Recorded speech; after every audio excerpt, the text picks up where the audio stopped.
हजरत मुहद्दिस इब्न जौजी ने लिखा है कि हजरत हबीब अजमी एक बुजुर्ग थे, उनके पास एक शख्स अक्सर आता था, बड़ा मालदार था, एक ही बेटी थी, वो भी टांगों से माजूर थी। तो आप अक्सर उसको कहते कि तू तौबा कर, अल्लाह की बारगाह में रुजू कर। एक वक्त ऐसा आता है कि फिर इंसान का जब कोई अपना नहीं रहता फिर उसे मुसल्ला याद आता है, लेकिन अगर मुसल्ले की आदत बचपन से पड़ जाए ना तो फिर जरा आसान होता है अल्लाह से दिल लगाना। वो अक्सर आप उसको कहते हैं कि ठीक हो जाए, कि तो बेटी है, वो भी बेचारी माजूर है, तो कहाँ दौलत ले जाए। आज करता हूँ, हम तारीखें देते रहते हैं ना अल्लाह ताला को माज़अल्लाह के रमजान से मैंने नेक हो जाना है, उम्रा करके आऊंगा तो फिर मैं पक्का नमाजी हूँ। खुदा के बंदो, किसने तुझे बताया कि रमजान तक तू जिंदा रहेगा? किसने खबर की कि उम्रा करने तक तू बचेगा? हजरत हबीब अजमी उसको कहते तो कहता बड़ी जल्दी ठीक हो जाऊंगा। एक दिन सवेरे सवेरे तौबा करने आ गया। आपने फरमाया क्या हुआ? तो कहने लगा हजरत जी कल एक 15 साल का नौजवान मिला है और मुझे तौबा करा गया। मजा ही इस उम्र में अल्लाह अल्लाह करने का। नबी करीम से मोहब्बत भी करनी हो तो यही उम्र है। इश्क लगा सी खेडा खेड दी नूं ते फिर मैनू खेडा भुल भुल गईयां। कज्जल पाया सी मैं यार दे वेखणे नूं, फिर ओदी याद च रोंदियां ही डुल गईयां। हैदर शाह इस गली कदे न रुलदी, पर हुण ते रुलदी रुलदी रुल गईयां। जिन लोगों ने अबू जाल को कत्ल किया था उनकी उम्र भी 15 साल थी। हम तो बड़े ही नहीं ना होते सारी जिंदगी, ना हमें को बड़ा होने देता है, हम बड़े ही नहीं होते। यही तो उम्र है कुछ कर गुजरने। 15 साल का नौजवान तौबा करा गया। तो हजरत हबीब अजमी कहने लगे वो कैसे? कहने लगा हजरत जी मैं कल मंडी गया था, मुझे कुछ सामान खरीदना था, तो बगदाद के बाजार से मैंने मछली खरीद ली 10 किलो, बाकी भी सामान तब खुद ले जा नहीं सकता था। तो मजदूर आपको पता है बेचारे आज भी सड़कों पे बैठे हैं। तो मजदूर बैठे थे तो उनमें एक नौजवान 14-15 साल का, चेहरे पे बड़ी रोशनी। मैंने उसको कहा बेटे मजदूरी करोगे? कहने लगा हुजूर मजदूरी भी करता हूँ, पढ़ाई भी करता हूँ, और जो अल्लाह को मंजूर हो उसकी इबादत भी करता हूँ। मैंने उसे कहा कि ये मेरा सामान है, फलां जगह पहुंचाना, क्या लोगे? कहने लगा 3 दिनार मजदूरी। सौदा तय हो गया, उसने सामान उठा लिया। कहते हैं रास्ते में जोहर का वक्त हो गया। कहने लगा चचा अगर इजाजत दो तो नमाज पढ़ लूं। 15 साल का जवान।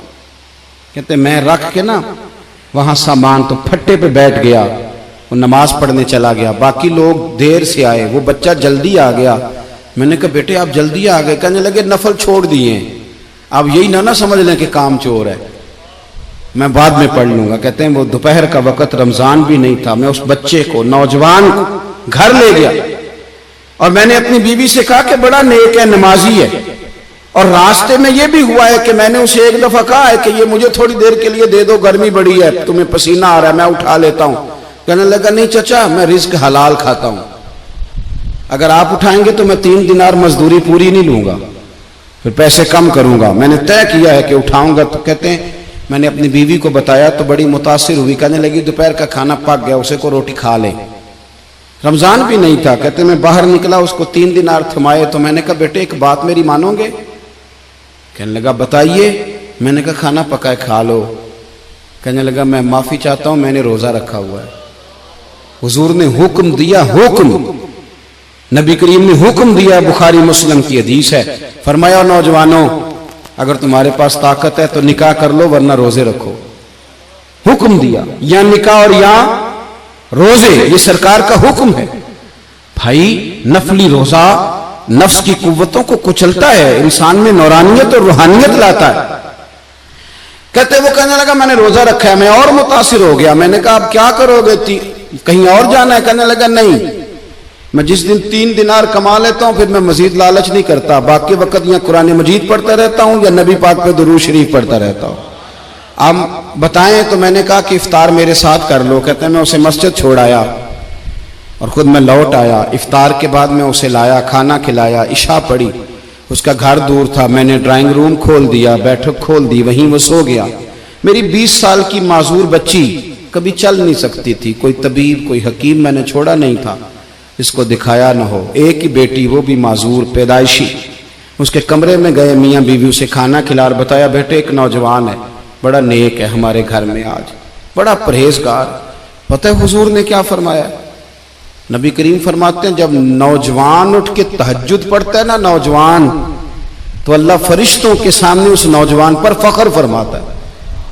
अल्लाह फख्र करता है कि उमर देखो देखो ये मेरी बारगाह, अल्लाह फख्र करता है, अल्लाह यानी खुदा खुद मीर मजलिस बूद, अल्लाह फख्र करता है। अब सोचे, तो हमने अपनी बेटी को बताया कि नौजवान और बड़ा नेक है, तो कहते हैं वो खाना खिला के हम वापस आ गए। आधी रात का वक्त हुआ तो दरवाजे पे दस्तक हुई, बच्ची अपने कमरे में सो रही थी, हम अपने कमरे में, वो बैठक में। घबरा के उठे कि इस वक्त कौन है दरवाजे पे? तो बेटी कहने लगी अब्बा दरवाजा तो खोलना। कहते हैं दरवाजा खोला तो 20 साल हो गए थे बेटी को, कभी उसने चल के नहीं दिखाया था, कभी दौड़ के उधर जाती कभी इधर आती, कहती अल्हम्दुलिल्लाह अल्लाह ने मेरी टांगे ठीक कर दी। हम दोनों रोने लगे, ए अल्लाह तो कितना करीम है, कैसे हुआ बेटे सारा कुछ? तो बेटी कहने लगी अब्बा आपने कहा था ना कि नेक नौजवान आया है, तो मेरे दिल में ख्याल आया अल्लाह अगर वाकई नेक है तो उसके सदके मुझे शिफा ही दे दे। या अय्युहल्लज़ीना आमनुत्तकुल्लाह वब्तगू इलैहिल वसीला। तो कहने लगी अभी मेरी दुआ भी पूरी नहीं हुई तो रब करीम ने फजल किया है और मुझे शिफा अता कर दी। कहते हम दौड़ के उसके कमरे में गए और जब हमने हाथ रखा तो दरवाजा पहले से खुला था, एक खत छोड़ गया था।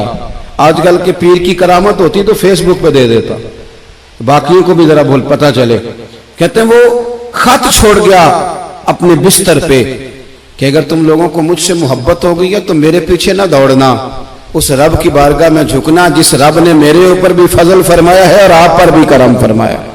मेरे नौजवान दोस्तों, ये जो बचपना हमें लोग कहते हैं ना अभी बच्चे हो, अभी जब आप बालिग हो गए तो नमाज फर्ज हो गई, सच बोलना जरूरी हो गया, रिस्क हलाल खाना जरूरी हो गया, शरीयत सारी की सारी लागू हो गई। एक तो दरगुजर से काम नहीं, दूसरा अपनी जिंदगी के अंदर ख्वाहिशात को छोड़ें।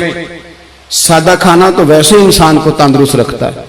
ये जो चक्कर हमने डाला हुआ है ना मर्जियां करने का, अब मोटरसाइकिल बिल्कुल अच्छी भली होती है पर सिफारिश ये है कि मॉडल पुराना हो गया है, तो ये तो कमजोर लोगों की अलामत है।